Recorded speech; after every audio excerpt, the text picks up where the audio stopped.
Good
morning, everyone. Happy Sunday. We're going to start with our gathering song, Gather in the Spirit.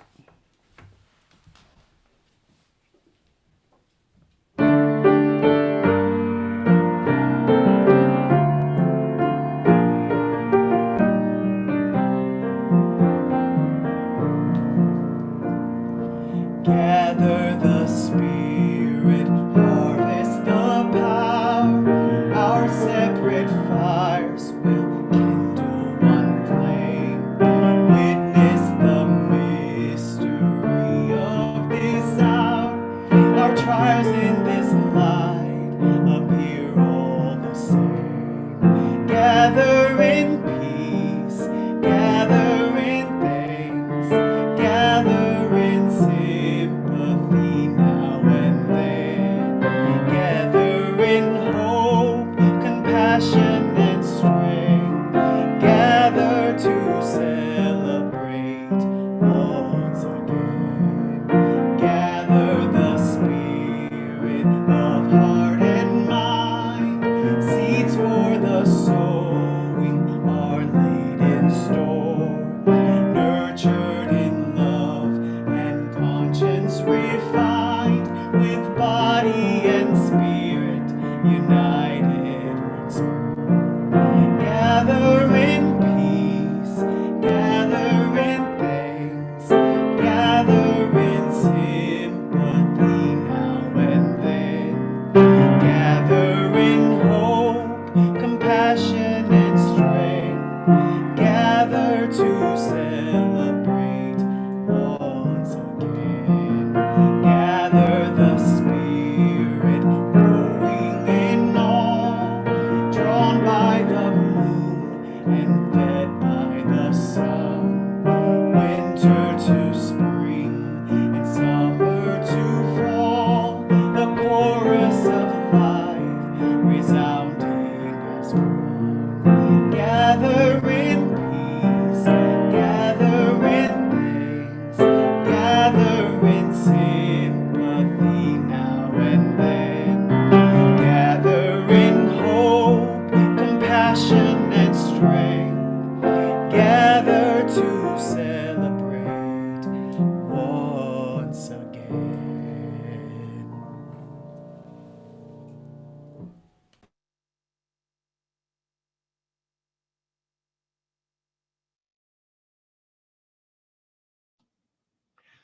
Welcome. Welcome to the online service of the Unitarian Universalist Congregation of Danbury. I'm Nancy Hershatter. I've been a member here for over 10 years. And we are so glad that each of you are able to join us this morning, and together in community, we can ensure that social distancing does not mean social disengagement. Our weekly services are more than just a gathering of our physical bodies. It's the forming of a sacred time that we make together. Whether you are well versed in the technology of teleconferencing, or this is your first venture, we welcome you.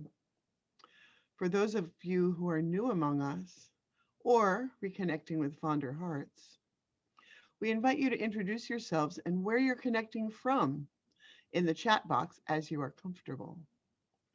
Whatever the faith and traditions of your past, whatever your theological stance, whatever your heritage, whoever you are and whomever you love, we welcome you. You can learn more about us on our website and Facebook page.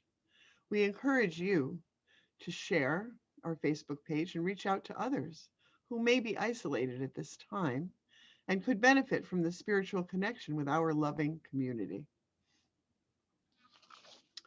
Announcements. Young adults of UUCD will meet today at noon via Zoom. Please contact Sequoia Lowe at the address on your screen for more information. You're invited to drop by UUCD today to leave an affirming and loving message, and also to take an affirming, loving message home.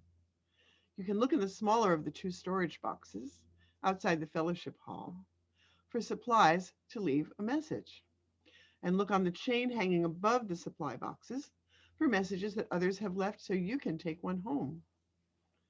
Making and receiving loving messages is good for the spirit. After our service, we invite you to stay and participate in a breakout group for individual connections and deeper check-ins. Our online guidelines, I don't see, I'll come back to those. Welcome to the UU Congregation of Danbury, where we welcome all in a spirit of compassion, inquiry, and service. Okay. We want to welcome Reverend Aisha Ansano as our guest speaker. Reverend Aisha is called to serve as a prophetic and pastoral presence to those who are seeking spiritual community and connection. She's a co-founder of Nourish UU, a dinner church consultancy that seeks to bring embodied worship to UU communities. Aisha is the affiliated community minister at First Parish in Malden, Mass, where she lives with her partner. Welcome, Reverend Aisha. We're so glad to have you this morning.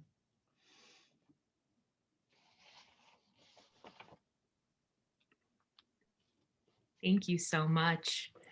In the spirit of love, of community, and of all that is holy, we gather together. We show up this morning exactly as we are, however we are feeling, whatever it is that we need. The joy of community is being together as our full selves. Come, let us worship together.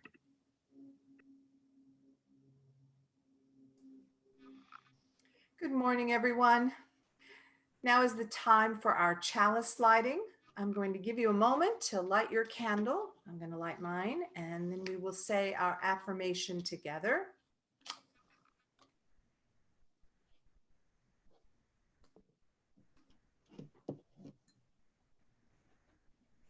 Love is the spirit of this congregation, and justice is its light.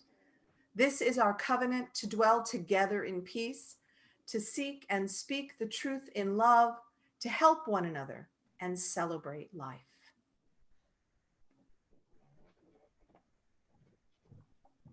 Good morning. It is good to be together. If there are children and youth who are in the room but not near the screen, now would be a good time to come over for the story. We'll have some visuals to go with the story. While you're on your way over, let me remind all high schoolers that today at 12:30 p.m. we have a workshop on healthy relationships led by 2 staff people from the Women's Center of Greater Danbury. Please feel free to come to the workshop, even if you didn't get a chance to RSVP. We will also have a few guest youth joining us for the workshop, so please be sure to welcome them. And as usual, in addition to the Healthy Relationships Workshop for teens, all children and youth are invited into the Religious Education Zoom room during coffee hour today, when adults go into their breakout groups, so we can have our own coffee hour sharing time.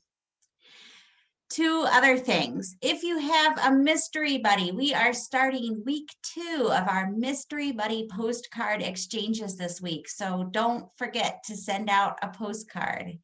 And finally, just a reminder that the Make One, Take One exchange of affirming and loving messages that was just mentioned by Nancy is an intergenerational religious education event. It is for people of all ages, all generations. So do stop by the building to make and take an affirming, loving message today. Let's say together the children's affirmation. We are Unitarian Universalists. We are people with open minds, loving hearts, and helping hands. We care for the earth and each other. Now, a story.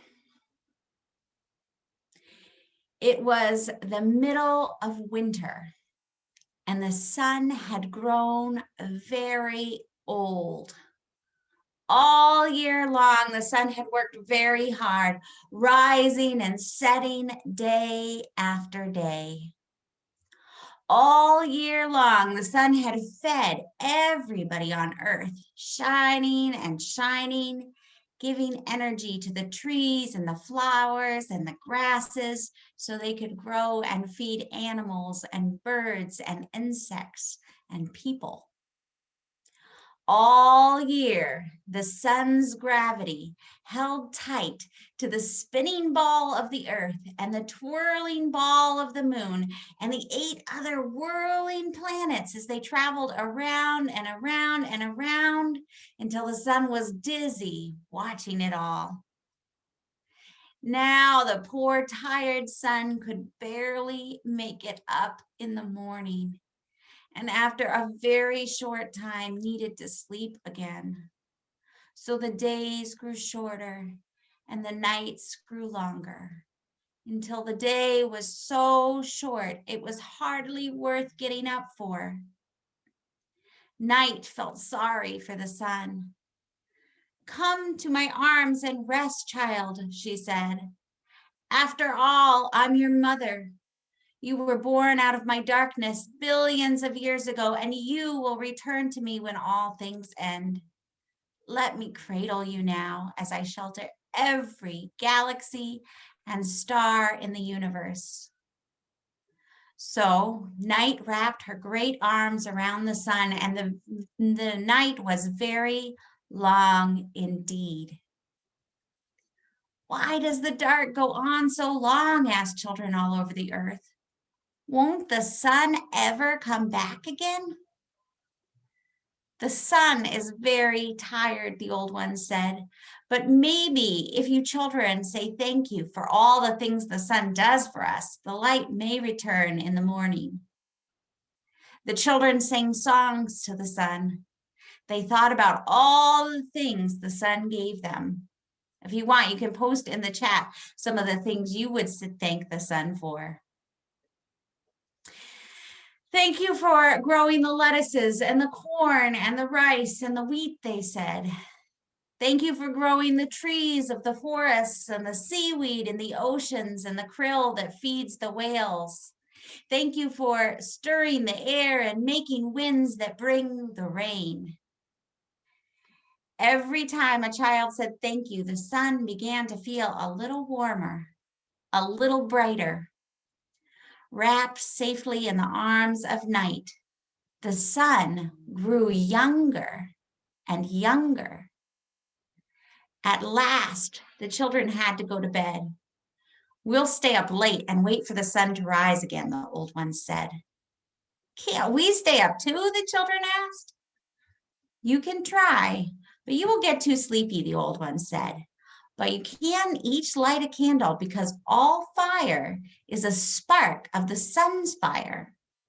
Put your candle in a very safe place and let it keep vigil for you as you sleep and dream of sunrise.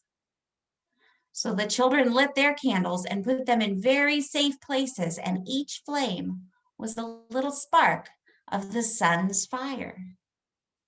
And the sun peeped out from between the arms of the night and saw all the little fires and began to feel warmer and brighter and younger still.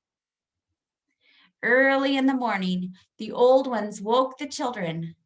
Together they climbed a high hill and faced to the east, the direction of sunrise. They sang songs to the sun and ran around trying to keep warm.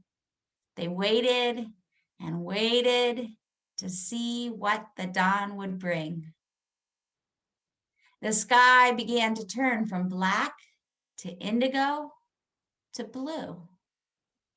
Slowly, the sky grew light. A golden glow crept over the horizon. Night opened her great arms, and in a burst of brightness, the sun appeared, new and strong and shining.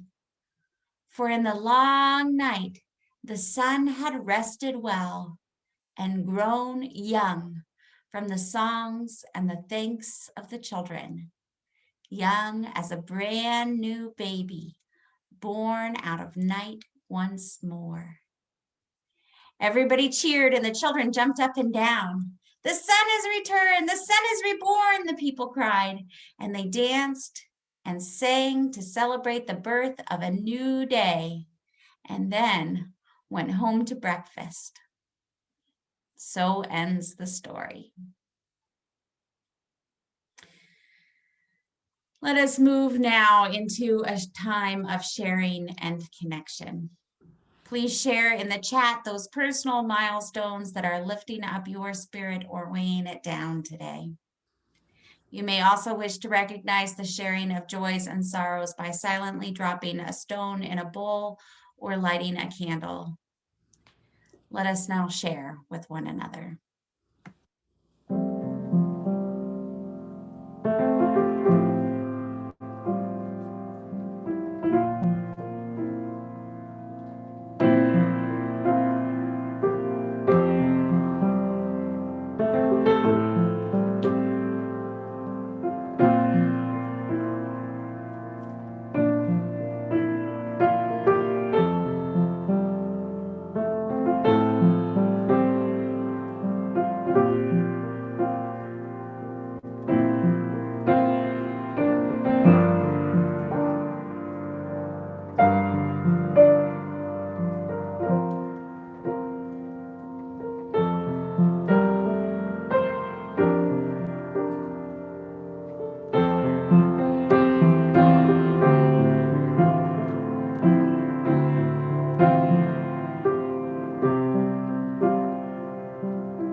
Thank you, Jerry. It is now time for our congregational offering. If you're a guest with us this morning, please feel free to pass our virtual plate. Your presence with us is your gift to us. Members, as you give your offering this morning, I would invite you to think about the spirit of the gift and also to think about the work that is accomplished with your gift. You can share your offering by clicking the link that is posted in the chat, or you can send a check, old school, my preferred method, to UUCD at 24 Clapboard Ridge Road. We thank you very much for doing your part to support and sustain this community that we all love so much. Now, if you'll please join me in our congregational response. In the spirit of compassion and service, we dedicate these, our offerings.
Until about 7 years ago, I thought that a snowblower was like a leaf blower, but for snow. And thinking back, I realized it doesn't really make sense to just shoot jets of air at snow and send it somewhere. I'm not sure where I thought it went. I know I didn't think you put it into a yard waste container for the city, but honestly, I just didn't think about it very much. The names were similar, so I assumed that they were similar and moved on. And that tells you everything you need to know about my familiarity with wintry places up until that point. Before I moved to Massachusetts, I lived in the California Bay Area, in North Carolina, and on an island in the Caribbean. Only 7 years into my time in New England, I finally feel like I'm starting to understand what exactly winter is here. The temperature, the precipitation, just how dark it gets, and just how early that happens. Only now have I really started to internalize that winter really starts to set in right around the time that my mom is texting me pictures of flowers in her yard in North Carolina. That I should expect snow and more snow and more snow in late February and into early March. As long as I don't have anywhere to be, which has been more true this year than some others, I really, really love the winter. The sun cutting through a crisp day is gorgeous, like it is today, until I have to go outside and I realize it is 20 degrees. I love watching those big, fat, fluffy flakes falling from the sky for hours until I have to go outside and shovel my patio and my steps and the sidewalk and carry scoops of salt up and down the stairs and the sidewalk. When I do have to do those things, I get pretty cranky about the winter. And in those times over the last few years, I've been trying to get myself into the mindset that poet Tess Baumberger describes in her poem, Winter Meditation. She writes, "Something has changed in me this winter. In the past, I focused on how long winter is, how miserable I find it, and how it seems so interminable. This winter, I find myself thinking instead that every day, every hour, every minute brings us just one day closer to spring." Baumberger talks about how every day of winter means we are one day closer to spring, to warmth, to vibrant sun, and to renewal. And so I have tried to get through the winter by not focusing on how miserable it can make me, but instead on how what each day is one day closer to spring. That has gotten me through many a dreary winter day, and I imagine it may have worked for many of you too. Imagining warmth and sun, and that it's just one day closer, even though we don't know exactly when it will come.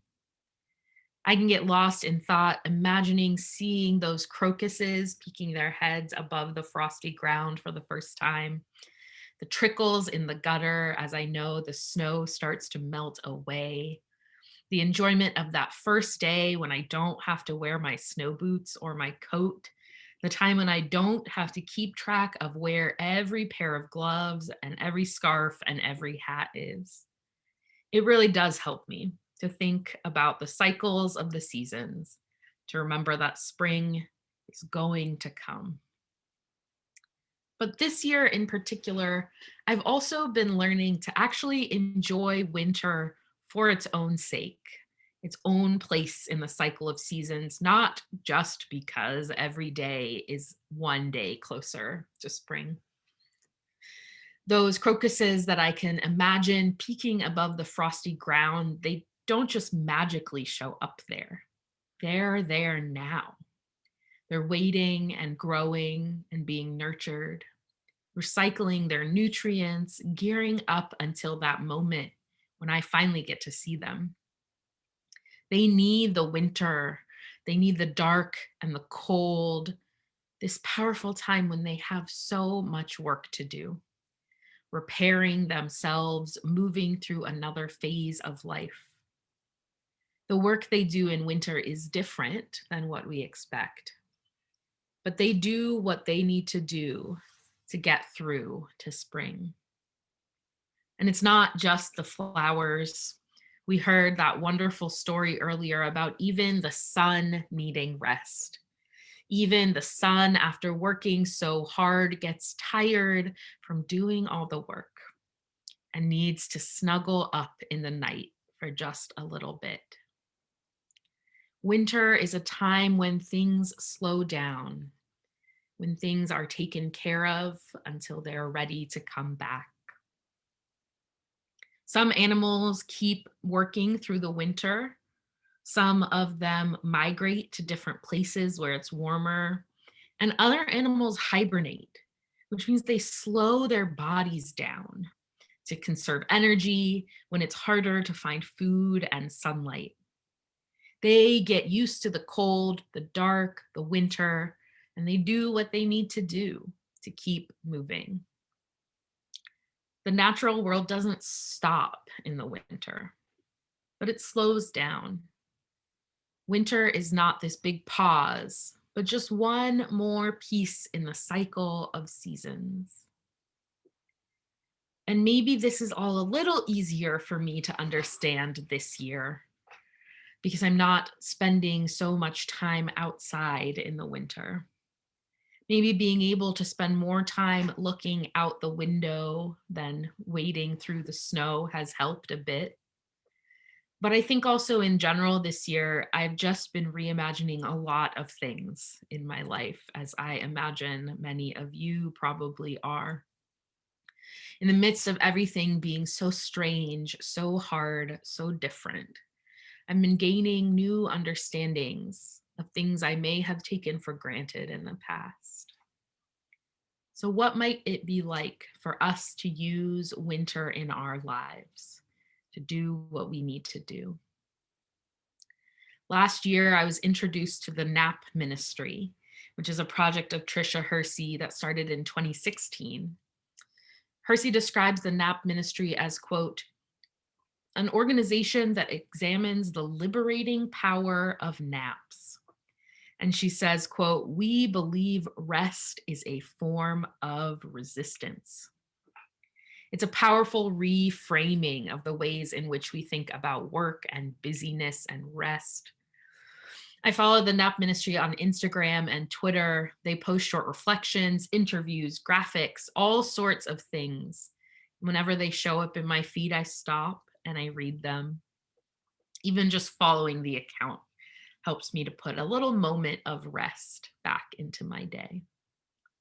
In one particularly powerful post, Hersey says, rest is not some cute little luxury item that you grant to yourself as an extra treat after you've worked like a machine and are now burnt out.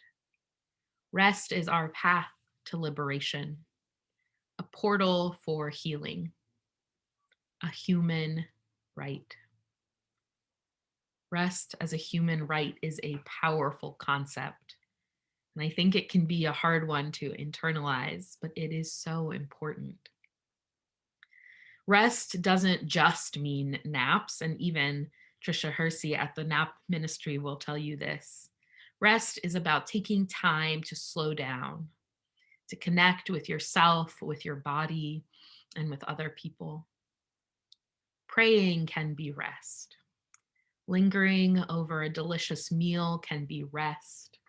Drinking tea on the couch while you read a book can be rest. Or going for a walk, catching up with a friend, sitting and daydreaming and cooking something fun. There are so many ways that we can rest. And there might be times when you think, as I sometimes do, that you do not have time to rest. And in those moments, I think you know that you need it most of all. Rest and slowing down is political protest, Hersey reminds us. In the midst of a world that calls for us to keep going, keep working, push harder, do more. It's an act of resistance to take that time to rest, to care for ourselves and each other, to build communities that do that. Just like the sun doing its hard work took some time to fold into the arms of night and simply rest. Like so many people, my mental health can be affected by the seasons, and winter can be a particularly difficult time. I do a lot of things to help with this, but this year I've also learned to lean in, to live a little better with it. As long as it's not negatively affecting my life and my work, I do things like eating comfort food, slowing down my life, spending time on the couch under a blanket with a mug of tea, and going to bed early. That last one has changed my life. In the depths of winter here, it gets dark at 4:30 or 4. By the time I sit down for dinner, it is pitch black, and I would swear to you it was the middle of the night. And my body wants to wind down, quiet down, go to bed. That's what it feels like outside. But I've always felt like I can't. It's too early for me to get ready for bed at 8:30. But recently I realized that there's no real reason for that. If I've done everything I need to get done in my day, why not go to bed early?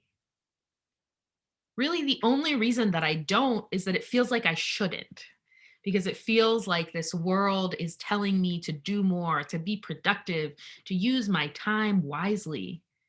But it turns out that going to bed when my body asks for it is using my time wisely, is being productive. That rush to power through, to keep living our lives exactly as they have been, even as the world around us changes, and it's been changing so fast in the last year. We don't need to give in to that. We can listen to our bodies, sink into winter, and welcome wintering practices into our lives. Practices of slowing down, of conserving energy, of healing, of refreshment. So many things can be wintering.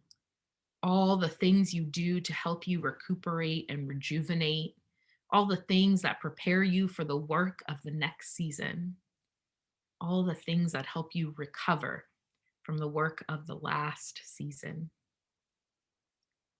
And so maybe wintering for you means not scheduling meetings in the morning, giving yourself time to slowly greet the day, to look out the window and enjoy the sunshine. Maybe it means allowing yourself to take naps when you feel sleepy instead of powering through, or spending quiet evenings winding down with a good book. Maybe a long walk outside is your practice of wintering, taking in the world around you and reacting to it. Or maybe it's connecting with a loved one for a long phone call that doesn't have any particular purpose. There are so many ways you can bring rest and healing into your life. And I hope that you can find the ones that nourish your soul, that invite you to live into winter and live through winter to the other side. For us, as for nature, for us, like for the sun, winter can be a time for self-reflection, a time to move more slowly, breathe more deeply, act more intentionally. And even outside of the actual season of winter, when it is cold and dark outside, and it may be a little easier to convince ourselves to bundle up cozy, we can still continue practices of wintering into the rest of the year. Life tends to come in cycles. It ebbs and it flows, it grows and it changes. And when we're less busy, we can lean into that. And we can be more intentional about what we want when that cycle of busyness starts back up. If we didn't have these periods of slower times, it would be so much harder to keep going because we wouldn't know if and when we were going to rest. And so winter can be that time of rest, but we can build it into our lives too. We can take Sabbath days and time throughout the day to simply breathe and be, not give in to that busyness. So what is it that we can learn from winter? We can learn about cycles, about the importance of each season, about how sometimes we need to turn inward, to focus on ourselves. We can remember that everything needs to rest, even the all-important sun. Winter can remind us that for spring to come in all its beauty, we need time to prepare. And that period of preparation itself is full of its own beauty. So many of you have been sharing throughout the service in the chat the things that you love and appreciate about winter. And I think it is so helpful to remember those things. As the cycles of our lives turn into the larger cycles of our year, cycles of growing and changing, we remember that we will not be tomorrow exactly who we are today. And we will certainly not be in 5 years who we are tomorrow. And to grow into our best selves, we incorporate periods of rest, of recuperation, rejuvenation, helping us be our most vibrant selves in the future. So let us, beloveds, be like the sun in winter, taking the time to rest and the time to be cared for in order to be able to do the work that we do in this world. May it be so. And I invite you to join me now into a time of prayer and meditation, a brief moment of intentional resting together this morning. You may wish to adjust your position, relax your body. Maybe your hands are resting gently in your lap. You probably want to close your eyes or at least soften your gaze. And begin by taking a few deep, slow breaths in and out and in and out, in and out. Release any tension that you start to notice in your body. Lower your shoulders away from your ears. Unclench your jaw. Loosen your belly. Wiggle your fingers and toes. Continue to breathe in and out, breathing into the areas of tension and inviting them to soften, carrying out that tension as you let out your breath. Let your body rest. Continue to take slow, deep breaths in and out as we sit together in a moment of silent rest.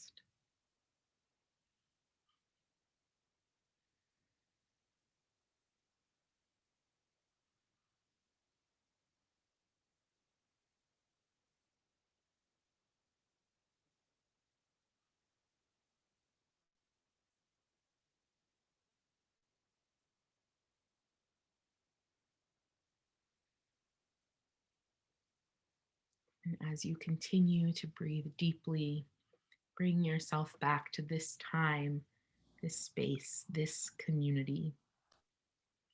As you fill your lungs once more with a deep breath and let it out, may you feel nurtured and rested. May you carry that into the rest of your days. And now I invite you to join us in singing Spirit of Life.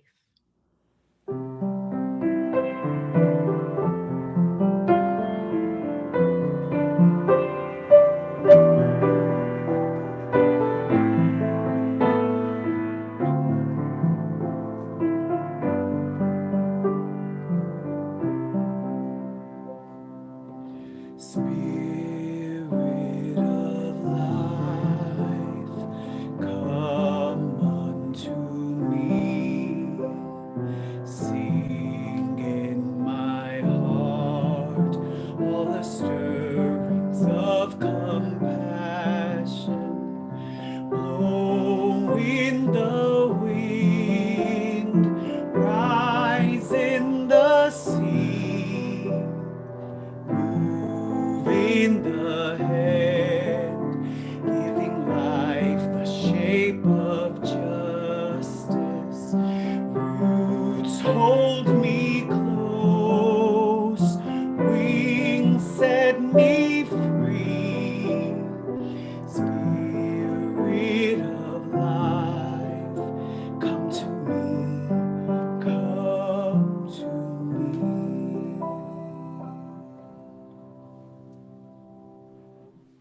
Thank you so much, Reverend Aisha. Your words are certainly something I know I need to take to heart. Now it is time in our service for us to extinguish our chalices. Please join me in our shared declaration. We extinguish this flame, but not the light of truth, the warmth of community, or the fire of commitment. These we carry in our hearts and out into the world until we are together again. Our closing hymn this morning is Dark of Winter.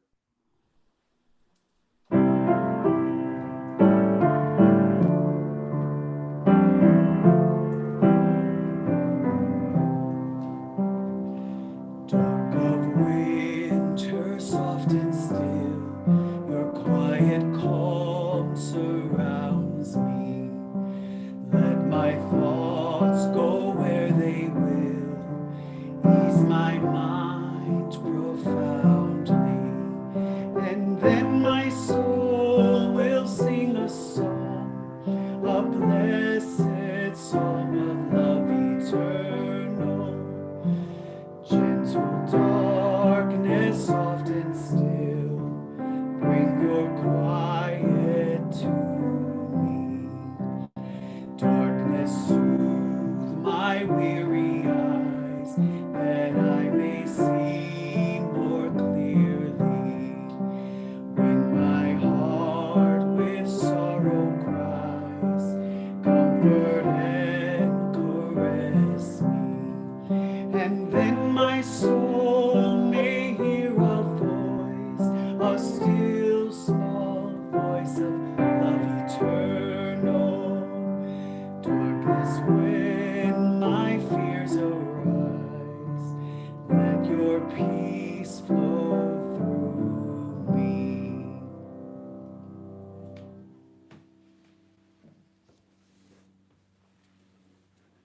Remember, beloveds, that rest is a crucial part of taking care of ourselves and each other. In the dark of winter, may you find and create moments of wintering in your life, and may they sustain you amidst it all. Go in peace.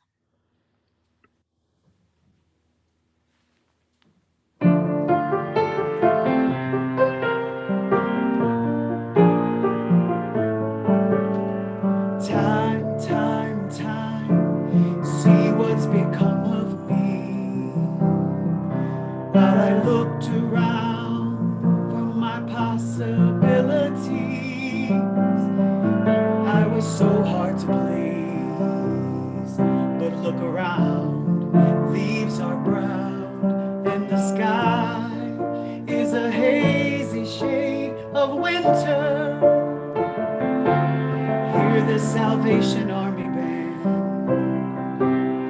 Down by the riverside, it's bound to be a better ride than what you've got planned.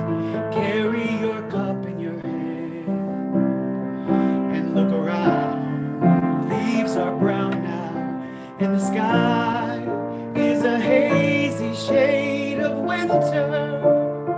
Hang on to your hopes, my friend. That's an easy thing to say, but if your hope should pass away, simply pretend that you can build them again. Look around, the grass is high, the fields are ripe. It's the springtime of my life. Seasons change with the scenery, weaving time in a tapestry. Won't you stop and remember me at an inconvenient time? Funny how my memory skips while looking over manuscripts of unpublished rhyme. Drinking my vodka and lime, I look around, leaves are brown now, and the sky is a hazy shade of winter. Look around, leaves are brown, there's a patch of snow on the ground.